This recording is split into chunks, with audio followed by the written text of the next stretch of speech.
That's what Watoto has done, that they've given a chance of life or a chance at life to every child that has been there. And they are getting equal opportunities. If it's the university, they will take you to the best university. So it's a chance at life. Waking up, it's a brand new day. All the news feels like Monday morning. Hello everyone and welcome again to Revaluate with me, Fola. On this episode, I am deeply honored to host the Watoto Children's Choir and the leadership of the group. Their journey embodies the spirit of resilience and hope that has defined the Black community throughout history. From the heart of Uganda to stages around the world, these children have not only journeyed, but they are also sharing their incredible talents and story with the world. They also carry with them the legacy of generations who have overcome adversity with their unwavering determination and faith. Our motive is that we are going out there to tell a glad story, not a sad story. There's no limit to your boundless grace. Got me dancing to the rhythm of your life.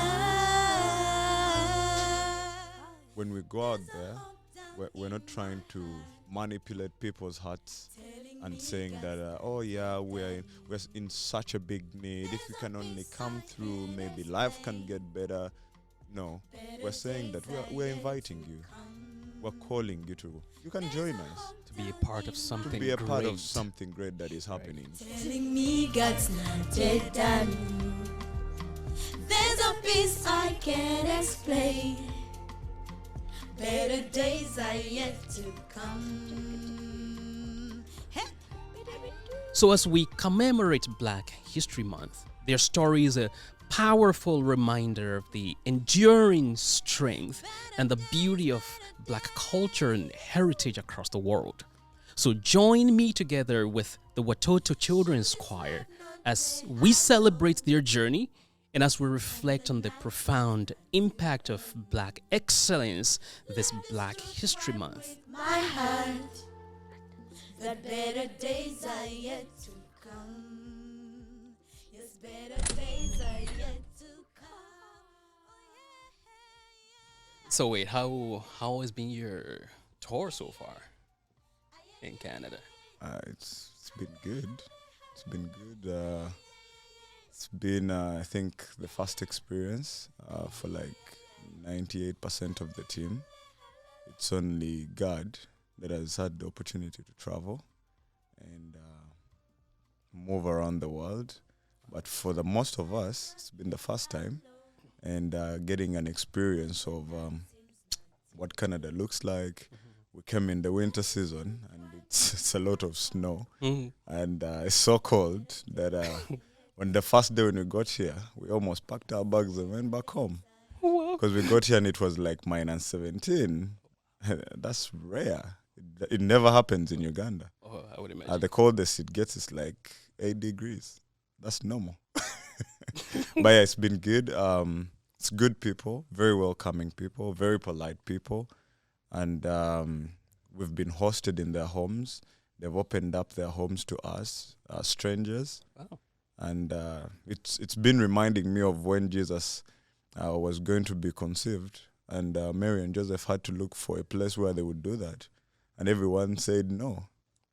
But so many years later, here we are saying we need a bed, and people are opening up to him, and they're welcoming him in their midst. So we're blessed, and it's been a blessing to be in Canada. It's been a blessing to spend time with God's people and connect with them. And yeah, our lives are getting transformed as well. Oh, wow. Yeah, and for the kids, Mm-hmm. it's even a better experience because they're getting to see all these things that they would never get to see at the villages, Right. the Watoto homes. Mm-hmm. Yeah. So speaking about Jesus and the experience when he was born, I hope nobody here has been to a manger in the time you've been around. Well, no. Is anybody sleeping in a cattle feeding trough? Maybe God. Because, he's the strange one. God, how's that going for you? Well, I take it each day as it comes, each day as it comes. Yeah. But it's exciting. I look at the kids and I'm like, what are they imagining? Are they learning anything? Are they getting any experiences? Yeah. What stories will they tell when they go back home? Yeah. Yeah, so I can really imagine what that feels like. So I was telling y'all before we started off, right, that I also grew up in Nigeria. My first experience coming to Canada about 10 years ago now, I also came into not as cold. It was Yeah. in April, which was the Okay. spring. Spring, yeah. It was about -5, but that was the coldest I ever experienced Yes. before then as well. But I've been in more terrible weather conditions. I've been in -50, -55 out there in Alberta. So Oh, yeah. hopefully when you get to Alberta, will it's be not summer. that bad. Yeah. Most likely it will be summer. Right. Yeah, but we're going there as well. Okay. Why do you choose the winter actually to come over here? Why not the summer? Well, these are decisions that we really get to work with, and it's best when we come out in Jan, because people are not as busy. I would think, or I would imagine. That's correct. So they can come out to our concerts. We don't want to move all the way from Uganda and come to Canada and set up our equipment to no audience. So we come as early as Jan, and that's when people have time to spend time with us, come to the sanctuary, watch our concerts and all these things. So Jan is a good time because, again, we've had enough time to prepare back at home. So we get flat in Jan, and then we know by July we can go back home, prepare other choirs and all that. Yeah. Right. I think that's a good idea. Generally here we try to travel during the summer months. Yes, and winter is when everybody gets stuck at home. That's right. Yeah. So I think that's a reasonable plan for sure. Thank you. Yeah. So everybody enjoying the hot weather out there, right? You need air conditioning, right? Is it too hot for you? Is it good? You all coping well? I think they are. Yeah, okay, that's good. So my knowledge of Watoto is very limited. And I did my best to make sure that I didn't do a lot of search online, just so I can learn and make this as organic as possible. Okay. First of all, what does that word mean, Watoto? So Watoto is a Kiswahili word, and we have neighboring countries around Uganda where their dominant language is Kiswahili. So we must have borrowed that word from there, and it simply means children. Oh. Or the children. So Watoto. Toto means a child. Okay. Then Watoto, the children. Okay. Yeah. Right. So, I guess the name was adopted alongside the vision of the group. Absolutely. Right. So, yeah. what is the Watoto group or program? What does it look like? So, first and foremost, Watoto is a church, and even where the choir spring up from, they all come from the church. So it's called Watoto Church, and it was founded by our pastors Gary and Marilyn Skinner, who are actually Canadian natives, and they moved to Africa after God had spoke to Gary to move to Uganda and start a church in the heart of Kampala, and that's where we've come from. And the vision is basically to celebrate Christ and care for community, and through celebrating Christ, that's where the church comes in, and caring for community, that's where one of our initiatives, the Watoto Child Care Ministry, has come up from, and we basically look after the orphan children and take care of vulnerable women in our communities, in our societies, as God wills us. Yeah, so that's basically the vision on there.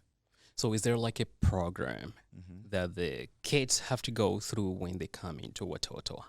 Like a program they have to go through? Right. Well, our children and the vulnerable women, we have a department which is called social works. Okay. And these are the guys that are responsible to going out there in the community, see the need and which people need help in the moment.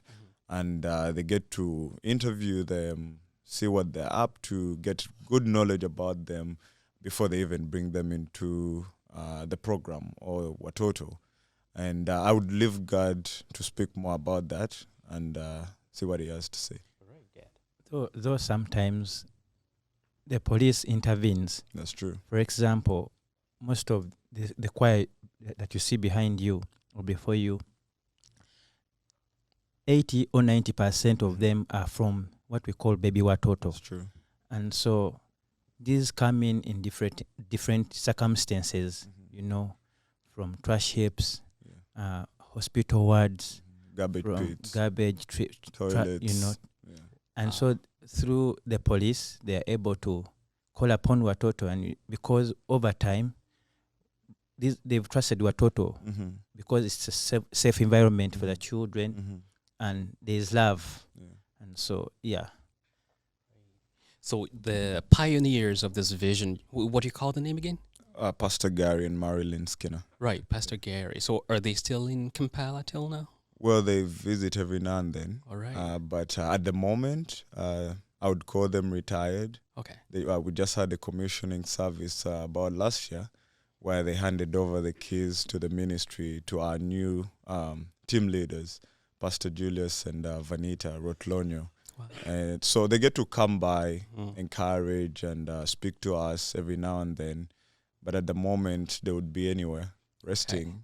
Because, right. they've worked enough. Right. You said this is 40 years ago, right? Yeah, about 40 years ago. Wow. Yeah. So if I pick that up, so there's the social works, and sometimes you interface with the police Yes. on ground. Local and then, authorities. right. really, and then yeah. you have the initiative like the kids choir, and then you Yes. have the church. Yes, Are these run under the umbrella of Watoto, or they're like independent? absolutely. okay. They're all under one under umbrella. Watoto, right? Yeah. So it's a big organogram Right. that we run with. Okay. And I believe that's one of the reasons we've been able to have this run for the last 40 years. There've been so many NGOs that have started, and they've not really lived to tell a story because they've not had good proper structures or systems Mhm. to run with. And I would commend Pastor Gary and Marilyn that they put up systems, and they've not had to do the work themselves. They've because even the church, we're under the Pentecostal Assemblies of God, so we're answerable to them. And from the church itself, that's where the childcare ministry has come up from, and everything is systematized. Right. That there's a line to follow, there's a path to follow, but everything is under one umbrella. Okay. Yeah. So really, the work at Watoto is dedicated to the vulnerable Yes. children and to the women, Yeah. I assume as well, right? And like you said, the social work group, they go out there, like fetch out the people Yes. who really need the service of Watoto. Yes. And then the program absorbs them Yeah. in, right? Yeah. And over time, people have grown, graduated from the program. When do you graduate from the program? I know when you're coming, Yeah. so maybe Gad can tell me when do you graduate from the program? Yeah. Maybe before I tell you when someone graduates from the program, like if I'm to give you a snippet into my background. So like the children you see right before you, I also joined Watoto as a 6-year-old after losing both of my parents on the same day due to domestic violence. After being parentless, through the work of social work, I was incorporated into the program. And today I sit before you as a graduate with a bachelor's degree in mass communication. And so Wonderful. and so that's when I was able to graduate successfully out of the program and start living by my own. And as a result of gratefulness, today I've had the opportunity to give back the ministry through sponsoring one of my little sisters. She's called Alexandra. 14 years of age, her dream is to become a teacher. So I have the chance to see her grow up and see her be that which God has called her to be. And so I'm privileged that today I can travel with the choir and be a mentor and tell them, you see, life doesn't end at where you were picked from. You can dream again. And so recently, like I had a chance to also to see someone who poured their lives and invested their lives in me. That's right. One of these two she came over, her name is Julia, and it was exciting to stand before her or next to her and see someone who believed in me, well, and give me hope, brand new hope. And So, yeah. Wow. I think we'll come back to that Okay. story. Yeah. There's a whole lot to unpack in what you've mentioned there. But let me come back to the Watoto program again, just so that we don't gloss over that and we miss some important points. So you have the role of performing arts, like the kids choir, like this, right? Like you said, the vision started off with Watoto Church, right, and has morphed into like groups like this who traveling internationally. What role do you think the art, like music, like this, plays within the organization? Yeah, what role? Well, when we get to the mid to that, as a church, we have what we call the worship arts, and that's the ministry for the church that makes sure we have worship leaders, musicians, service producers, and all these things, and we've mentored the children that are under our care to make sure that when they grow up, they're able to do these things as well. So we're not just leaving it to the community on the outside, but they're also taking part in it. And we've seen that when, let's say, they join the Watoto Children's choir and they're going to travel, we're investing a lot of skill in them, and it's not just really the skill, but it's faith, because you're preparing them for a battle out there. They're going to preach the word of God or spread the love of Jesus to these nations they've never been in. So there's a lot of spiritual aspects that get incorporated in that as well. And like so many people have said, music to the soul is like medicine. And at Watoto, music is something that we're so big on, and all these things. So children get to do all that, and in turn there's healing that manifests through that, and the discipleship, the devotion that they're going through also helps in their healing and transformation and restoration, and they get to experience life for themselves. They get to get healing, and then they can do better with life. I think that's beautiful, actually. So the performing arts plays the role of healing for the people within the group, and it also becomes a means of an outreach for the world out there, because they get an opportunity to share personal stories, and these are things that they've lived with or they've gone through, and now they're probably finding someone else who is going through either a similar story. And I would share the story of one of our first hosts here when we traveled to Canada. One of our hosts had gone through something similar to what the kids go through, that they were abandoned as children. They had lost their father, and their mother wanted nothing to do with them. And they later on grew up, got into a foster home, and life has turned out different. And yet we have kids on the choir that share the same story, and they are being hosted by a person like this one, and they are relating because it makes sense of, by the way, I know how hard it gets growing up without a parent. But then we have people that have come to play that role and fill up that bridge or bridge that gap. Wow. I think that's a really, really inspiring aspect of what Watoto does. And I think this is the real heart of the program, from what I hear from you, right? Like reaching out to the unreached, reaching out to the abandoned, people who are the lowest levels in life. And this is not rare in different parts of Africa. And just for the record, again, I've mentioned this off camera that I come from Nigeria. I lived the first 30 years of my life in Nigeria. So I know this is not unusual to have this experience in countries across Africa. So I looked up some data. So let me just read the data to you, and then you tell me if it makes sense or not. All right. Let's do that. So what makes Uganda so unique, right? Why do we have recurrent cases of, say, kids that are abandoned, women going through different hardships? the infant mortality rate in Uganda is 61 deaths out of 1,000 children. If you compare it globally, it's about 65 deaths out of 1,000 children. In a place like Canada and the global West, it's about 4 deaths out of 1,000. So it's high out there in Uganda, and it's high globally, we should say also. The maternal mortality rate, that's women who die at childbirth, it's about 368 out of 100,000 women who will die in Uganda. Globally, you will have 152, so Uganda ranks high there. 152 deaths you will have about out of 100,000 births. And in Canada, for instance, and in the States, you will have about 11 deaths. So it's quite low. If you look at education as well, the adult literacy rate in Uganda is about 80%. Globally, it's about 86%. That means out of every 100, you have about 86 people who are educated. Not talking about the quality of education, just being educated.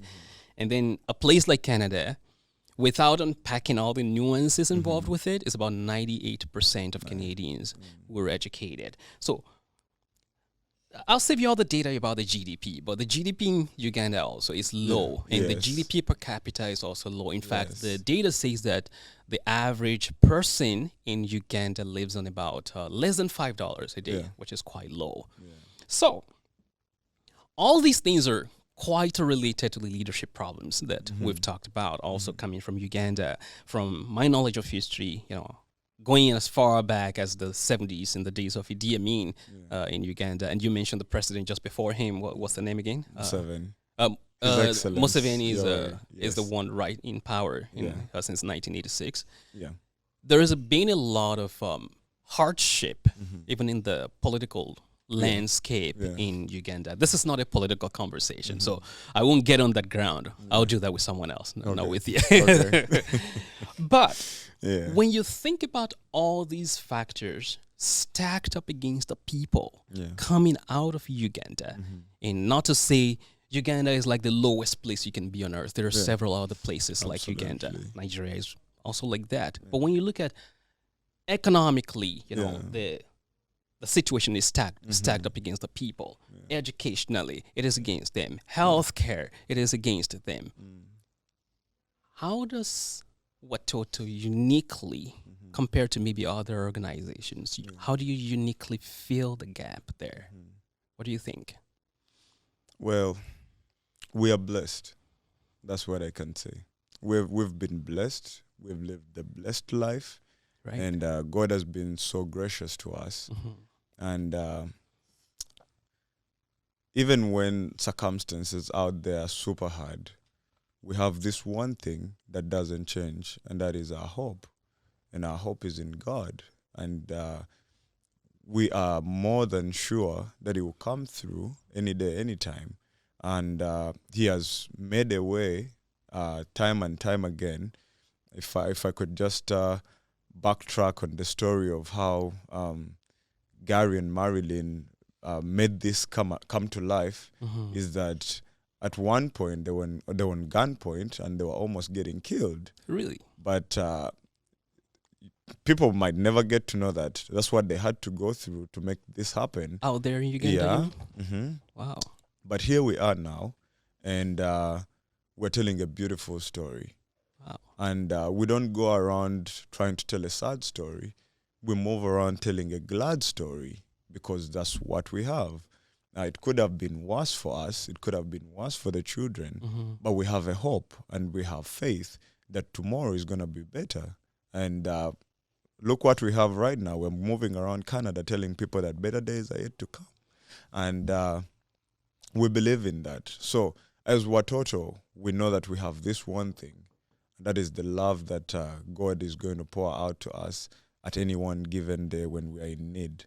And He has made sure that we never lack. Of course, there are going to be challenges. Right. And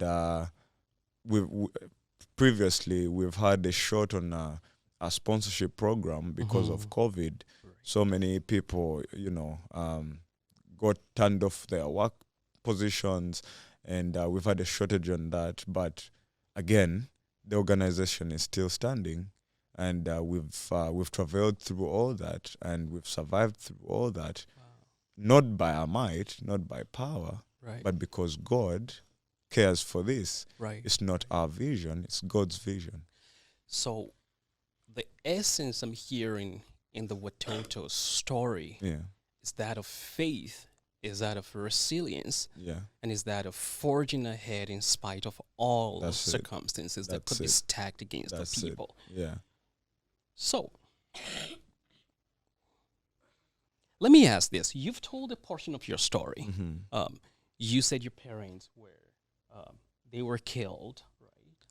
As a result of domestic violence. Domestic violence, right? You told that story, and I will come back to the fullness of your story in a moment. But what are the kind of predominant stories that you hear?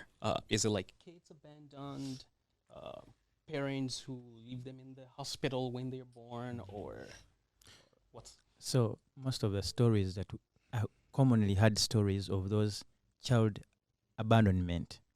Those are very many because many people get children when they are not prepared. Yeah. The solution is, let me get rid of them. But we have others of those people find them in pit latrines, trash bins, trash pits, and those left on streets alone, those tied in plastic bags, and those left in hospitals, places of worship, markets, Wow, that is crazy to think about. Yeah.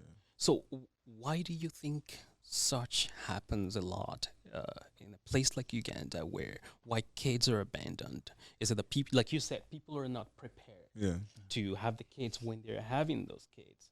What do you think is responsible for that? Is there a cultural thing? I don't think it's a cultural thing. No, it's not. It's at a great extent it's absence of Jesus, honestly. With Jesus you can always hope for the best, hope for the next day. You hope that things might not be good today as I'm holding this baby, but tomorrow things will get better. And without Jesus, we are bound to do the craziest of things. So honestly, that's the closest answer I can give right now. Right. Yeah. As simple as that. Yeah. Right? I think I find that actually an interesting answer, that you say the simple answer is Jesus. Yeah. And often that's the fact. Yeah. It's the portion of the story that people want to reject most times. It's like, tell me 5 steps to Yes. coming out of my problems apart from Jesus. Yeah. But then it's like, my friend, let's just start from Jesus. Yes. Maybe the first point is Jesus, the next one is Jesus, and the last one is also Jesus. Yeah. And then you realize the answer lies in faith, actually. We're going to That's get on true. the subject of faith in a Yeah. moment. But let's unpack your story for a moment, a little more.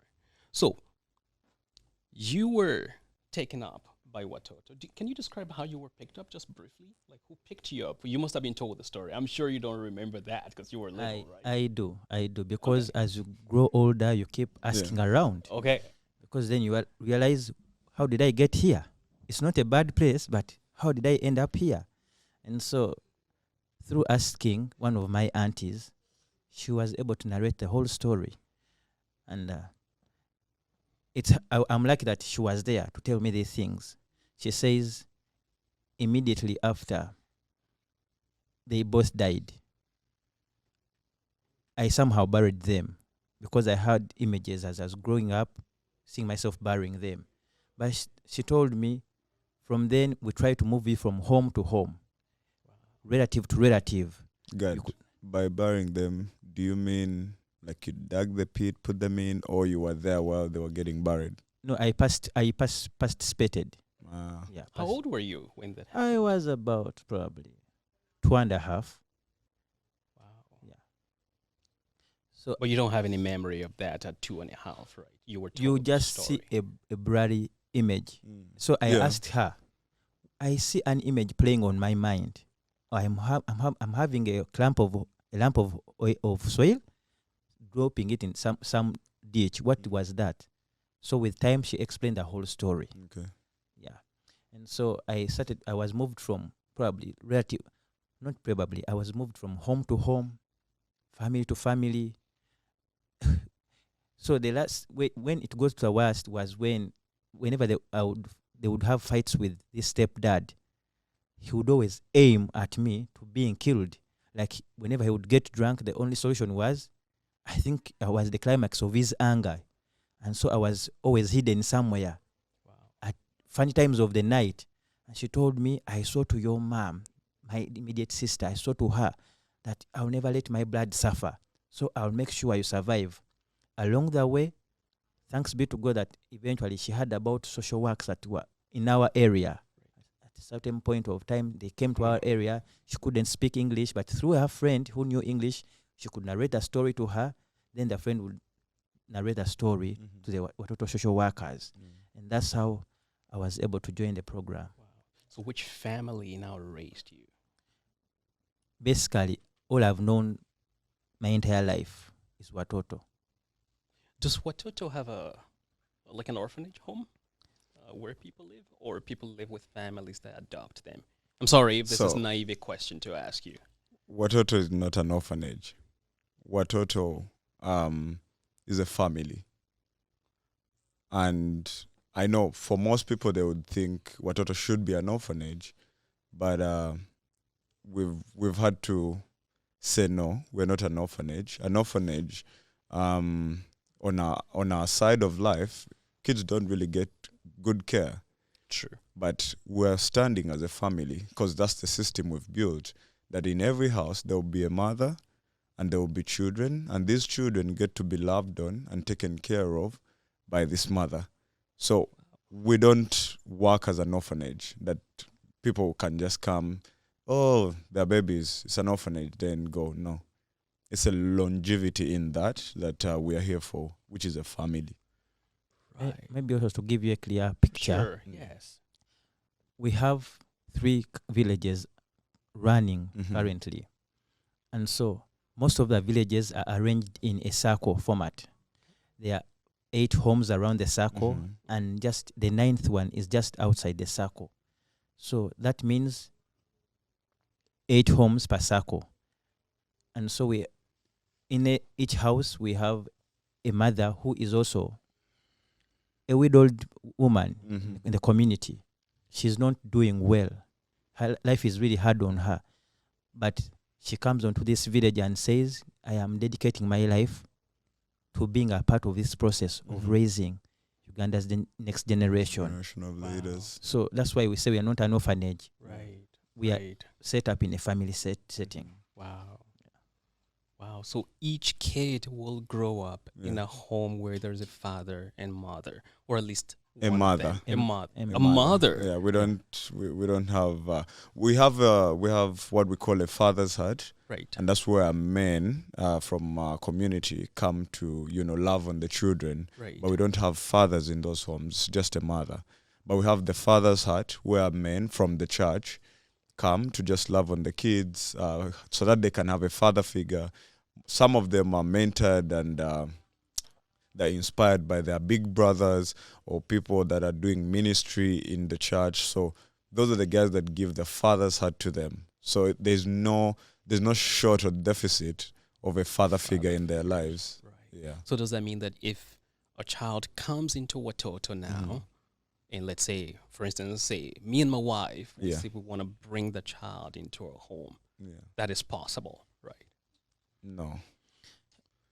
Basically, I think I'm having a don't hard think- time understanding no, something okay. here. Right? it's okay. Okay. Basically, maybe you're looking at adoption, Yes. Right. but it's not adoption. Yeah. Oh, right. Basically, we see you as someone called Fowler, Right. who fellowships in Watoto Church, Mhm. and you're like, I think I want to be a part of these children's lives, Yeah. to to play a role of Mm. a father figure Mhm. in their life. Mhm. Because look at me. Growing up, all I knew was the love of a mother. That's true. The role she played, I could have easily thought this is all a man does. Mhm. This is how I'm supposed to love these children. Because I didn't have a man besides me growing up as a young man, being mentored. This is how you handle situations as a man. Right. So this man plays that role. Mhm. And it used to work very nice that whenever he would come in, the whole village would look at you and point, that's their father. Their father's heart has come, you know. And so it would be, he would carry a bunch of goodies. And it would be an exciting time because their father's heart. So each father is attached to a home. And so we know, whenever we look at probably that car, we know their father's heart has come. Yeah. That's a very unique structure, I must say. Because I think generally people are used to the structure of an orphanage, foster adoption, homes. foster homes. Yeah, we have a lot of that around here in Canada. But that's a very unique structure, and I think that places Watoto uniquely also among other organizations out there in Africa and even across the world, right? Yeah. So let me ask you on a more personal note. If you're comfortable telling us, if you're not comfortable, that's fine. What were the kind of struggles that you had as a child growing up? I would imagine issues with maybe low self-esteem or anything like that. Just talk about it. The most immediate one was inconsistency in school. Because like I think I joined Watoto at the age of 6, but from the age of 2.5 to 6, school was like you attend one term, one term at most if you're lucky, and you've missed lots of days. So school, then you come into Watoto, and all you worry about is when am I getting into my costume, school uniform, and go to school. From pens, books, shoes, like I think I would have like 3 uniforms in one term, in 1 year, full, calendar year. Shoes, in fact, I got to find out that cost of a pen when I got to university, because everything was always there in plenty. Wow. So my school was sorted. And then the other one was a stable home, a place I would call a home. Every night I had to figure out, now today, where am I spending this night? Oh my God. Who is going to be in big bother that God is in a safe environment? Right. No one cared. But then in Watoto, you have identity. I live in Watoto. That is my house, number 1414. And you have get a mail package. I'm telling you, maybe. Yeah. you have people to associate with, called a sister and a brother. Right. We have during the evenings, that we are going to go to the football pitch, and I'm going to find there a whole bunch of people to play football with, go home and do life normally. Yeah. So home was sorted. Yeah, identity is another issue. Now I could relate. I am Watoto. It's a big one because now it became my image. He's from Watoto. Right. Before that, It's just floating. He lives somewhere there and he's suffering. That's what the image I had gotten, Right. But yeah, my identity changed with Watoto. Right. Yeah. So really, Watoto provides this restoration of image and self-identity to you personally and to several other kids who are going through the program. So let me chime in on this. I'm going to try to not steal the show, because the show is about this young men and women here and you guys here and everybody out there also who are watching us right now. I believe in 3 things coming from my background. And my background does not come anywhere close to what you're describing. So this is not me trying to want to relate to the background. It's like, oh yeah, I went through it also. No. My background does not compare with yours at all, and I don't want to minimize your experience. But I believe in 3 things. 1, from whatever background you're coming from, no matter how dirt poor, how terrible it could look like for a child, for instance, the first thing is the power of faith in the heart. You guys have talked about that extensively just in the few minutes. The second one is the power of education. That's true. And the third one is relationships. And by relationships, family relationships, father figures, friendships, cousins, or whoever takes that plays that role in the life of your child. But I think those three things can actually take someone from the lowest, darkest places in life and can sit you in palaces in the world. Like you mentioned when we started off, right? Like here are people who haven't traveled from the shores of Uganda before, and are here is the power of their talents, the power of faith, the power of education, friendships. So what do you think about that in the context of Watoto? Would you agree with that three ethos? Maybe I just put it out there. Reevaluate three ethos: education, faith, and relationships. well, it's to mention but a few, but those three are really key, and they are what we need for anyone's life. To know that there's a better tomorrow. Yeah, you need education, you need faith, and you need relationships. Yeah, relationships. And if you're there and you don't have friends, then you're in trouble. In this world and today, you definitely are in trouble, because you need someone who knows someone, or you need someone who knows something, or you need someone that can help you get somewhere. And these are the friends that we have, that the friends that God has blessed us with. And for education, it opens you up to so many opportunities. Right. If you don't know what you need to know, then what will you get to do and get to put your hands on? Right. So education just opens up opportunities for us. Right. And that's basically what Watoto is doing. Right. That it has placed a seed, the incorruptible seed of God in every child's heart. And now they know that I can have God, so that I'm not alone in this world. Right. I already have a family, but now I know I have the owner and the creator of all families, which is God. Right. And then they've been educated, because when we get the children, they go through the whole education system, and they are supported by Watoto. Everything is paid for, so they don't have to worry about a single thing. So they get to do education. Then along the way, they are creating friendships with their peers. But above all, they're creating friendships with the people that they're encountering, either in school or at church when they come out, or stuff like this. So is up for that competition, because they've given them the best. They've provided the best at stuff. If it's the university, they will take you to the best university. And we've gotten opportunities from partners where they give children scholarships to people that play sports, or people that are brilliant in a single thing. Wow. And so it's a chance at life. I think that's really beautiful. So faith is actually, if I heard you correctly, faith is where you interact with a reality that's outside of yourself that provides faith.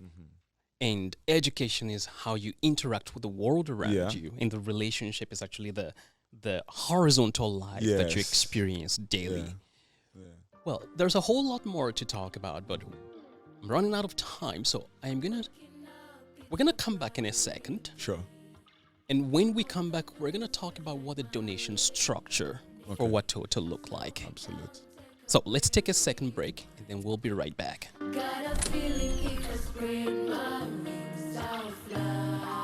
Before we continue with our engaging conversation, I want to take a moment to highlight the incredible work that is being done by the Watoto program in Uganda. Every day, the Watoto organization is transforming the lives of vulnerable women and children, providing them with essential support, with education and opportunities for a brighter future ahead of them. But they can't do it alone. So, if you've been moved by the stories that are shared today, if you believe in the power of hope and transformation, I encourage you to consider making a donation to support the Watoto program. Your generosity can make a real difference in the life of those who need it the most. Please check the description below also for more information on how you can contribute. Together, let's be a part of something that is truly meaningful and make a positive impact in the lives of others around us.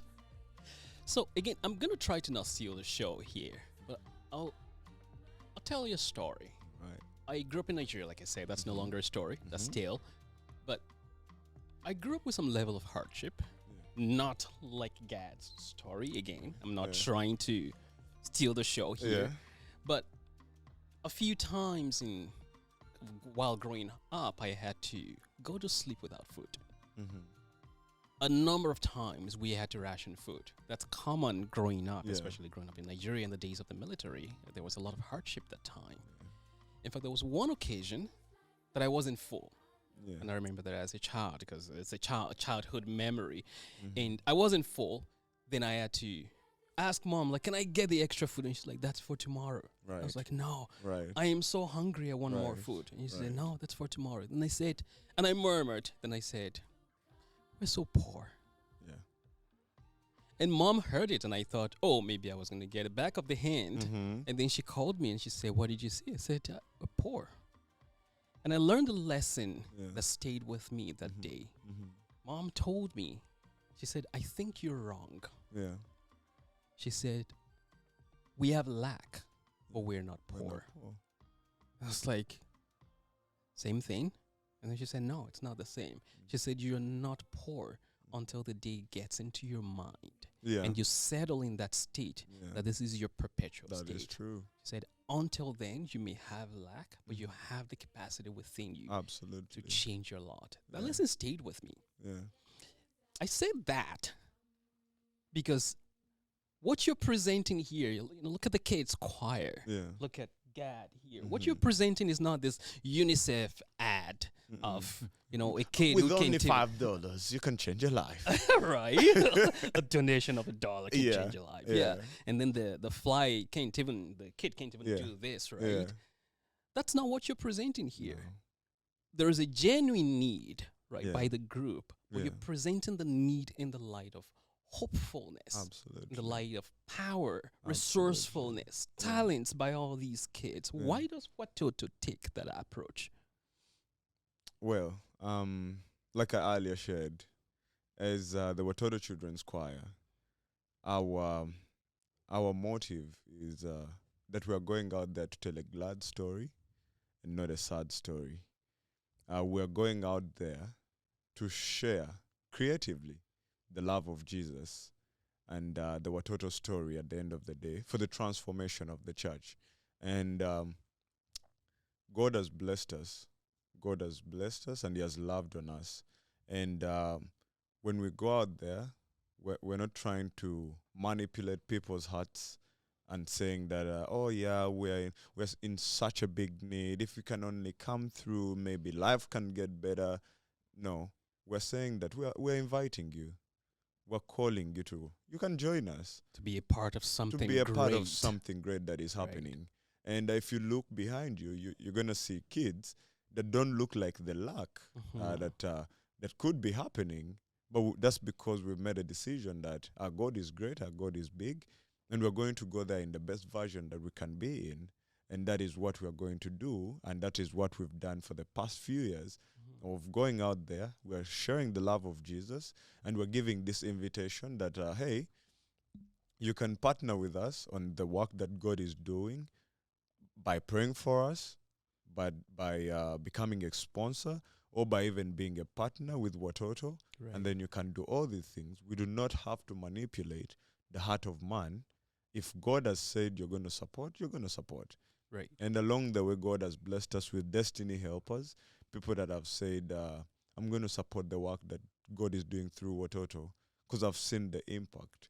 I mean, if you look at God, and the beauty of God's story is He joined at the age of them when he was 6, Mhm. and now he's this big dude who is playing drums on our concert Right. and on our choir. Right. And he and- studied mass communication. And he right? studied, he's a learned dude. Right, you Yeah. studied mass communication. So I Mm-hmm. did. And you also do some digital work for the group. Right? Yeah. Yeah. Right. That's beautiful. Like, Yeah, that is the story that you can be a part of. That is someone that you're supporting. absolutely. They are here right now, they're little ones, but in a few years, they might be the next members of parliament. They might be the next ministers, the next pastors, the next teachers, police officers, lawyers. And as I'm mentioning all these professions, we've had people that have graduated from the Watoto program that are doing everything like that. Right. Because we have many of them that have come out of the program, and that's what exactly they're doing. Right. And there is nothing like actually seeing an example of what you could be like. Yeah. Because that's what dream looks like, Yeah. right? Like Yeah. you could dream forever, but if you don't Absolutely. really know what you could be Yeah. like. Until you wake up. Yeah, right. You're right. And then dreaming. you wake up to reality and Yeah. then you got to put some ambition and Yeah. passion Yeah. behind that dream. So Mhm. how can people be a part of Watoto in their support? How is that done? I'll leave God to Okay. share on that. First and foremost, people can join this family of Watoto through prayer. Mm-hmm. There's still great need, and we always stand upon prayer. Yeah. Prayer will direct us to the next step to take, always Mm-hmm. prayer. Secondly, they could donate. We have various forms of donations. Mm-hmm. You could choose to probably be like, my heart is calling me to Baby Watoto in particular, or I'm going to donate towards The sustainability program. yes, Okay. or the women, and Mhm. for your heart is calling to towards that direction, Yeah. donations. But also you could partner with us, Yeah. On and a the more regular basis, right? yeah, Yeah. and the beauty about this is that we are all round. Like you could choose to partner in the farming area, Mm-hmm. education area, Mm-hmm. according to your interest. There are all these Sports, chances. worship Yes. academy, and all the things. Yeah. But that will be for people who are on ground in Uganda who can participate in sports, right? Or how can you be So basically, like you could be passionate about netball right here in Canada, and you hear that Watoto has a netball team Team, in yeah. Uganda. Yeah. You could choose to come over, probably give them gear, Mm-hmm. connect them to professionals here, Yeah. and that's your area. Yeah. For music, we have had people do that. Mm-hmm. People like Hillsong, and they Wow. want to partner with Worship Academy, Yeah. and that's a friendship there for Mhm. life, you Yeah. know. So partnering with Watoto, the third way you can. But also the other most important aspect is the one of this card here, through sponsorship. This is a profile of Jonathan. One picks up this profile and signs up to be become a a part sponsor. of Jonathan's life Mm-hmm. through sponsorship. Mm-hmm. Here in Canada, it takes $41 every month, Yeah. and you send it to Jonathan, and you are able to meet many needs, from clothing to shelter, feeding, school, like just by sponsoring this young man here. And so it's basically the ministry and the life of these children in the Watoto villages survive on sponsorship. Yeah. That's the fourth way, and we are big on sponsorship. right? Yeah. Right. So if someone wants to go on your website, for instance, Mhm. also they can make their donation on the website, right? Absolutely. What's the website? Just so we say that for the people watching and listening. Watoto.com. Right. Okay. Yeah. That's it. straightforward. Straightforward. WATOTO.com. .com, yeah. All right, that's great. So, there's a lot we've talked about here today, and there's a lot of inspiration to draw from the Yeah. kids, from your story, Thank you. Gad, and there's a lot of passion that I also see in you committing hours, your youthful years to Yeah. bring up these boys and girls to Yeah.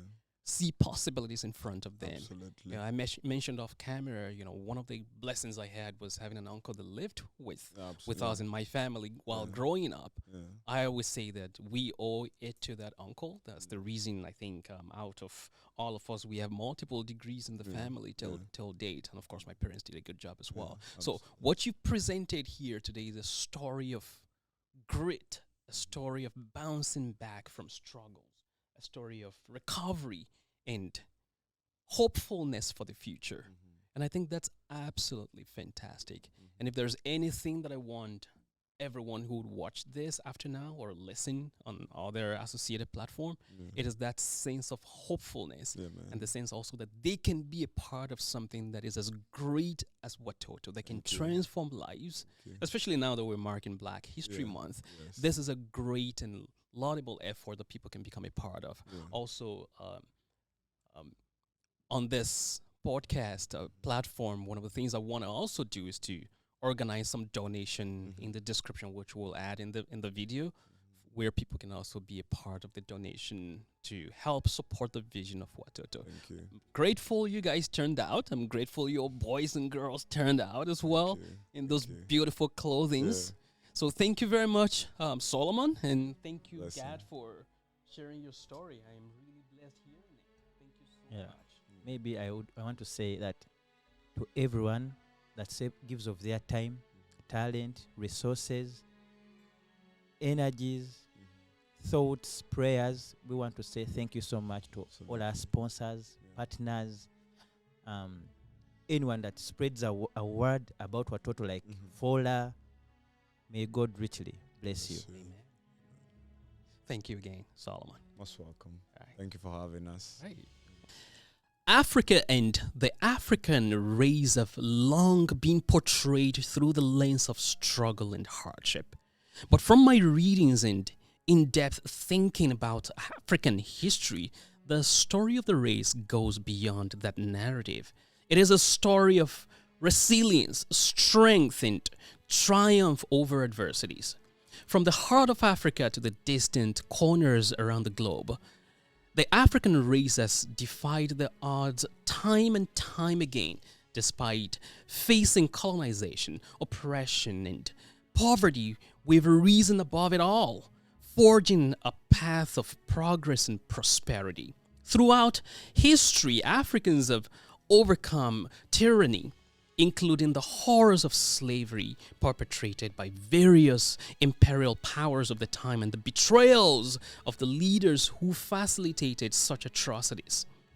Till date, on the shores of Africa, her people continue to challenge political hegemony and strive for a better future ahead of the people. From West Africa, Nigerians, where I come from, stand up globally for their academic excellence and entrepreneurial spirit.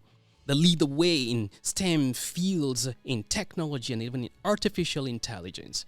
In the East, despite the grip of corruption and political instability, young men and women are driving change daily at the grassroots level. They're tackling issues head-on and striving for a better future for their communities.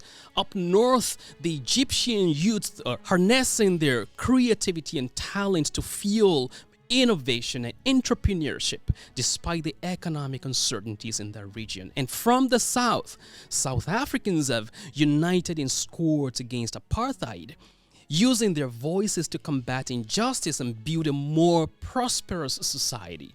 As we conclude today's conversation with the remarkable Watoto Children's Choir, who embody the defiant spirit of the African race, let's remember that their faith, their education, and meaningful relationships that we've talked about, it is with this power that they are able to overcome rejection and hopelessness. The story of the African race is one of resilience, it's hope, and it's possibility.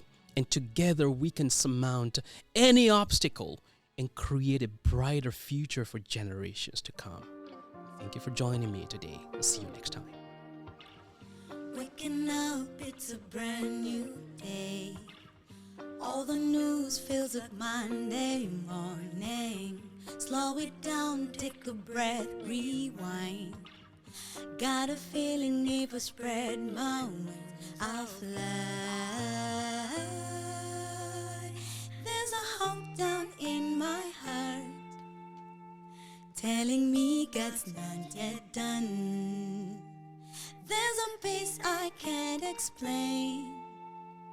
Better days are yet to come.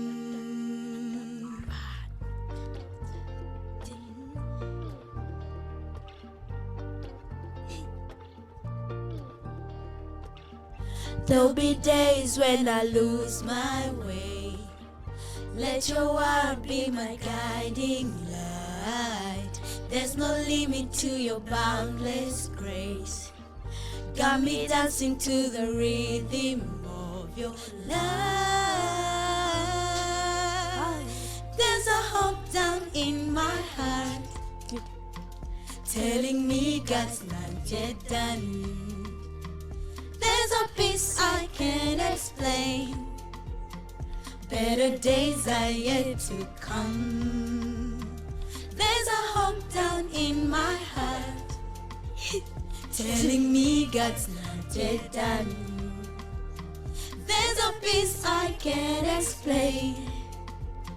Better days are yet to come. Hey.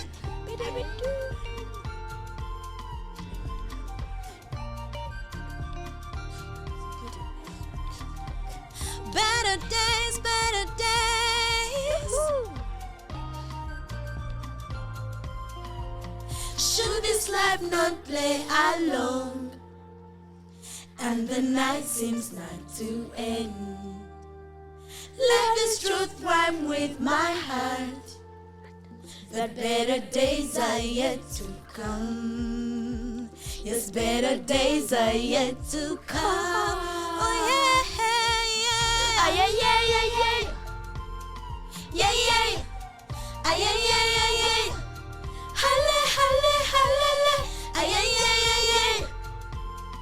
Yeah, yeah. Ah, yeah, yeah, yeah, yeah. Halle, halle, halle.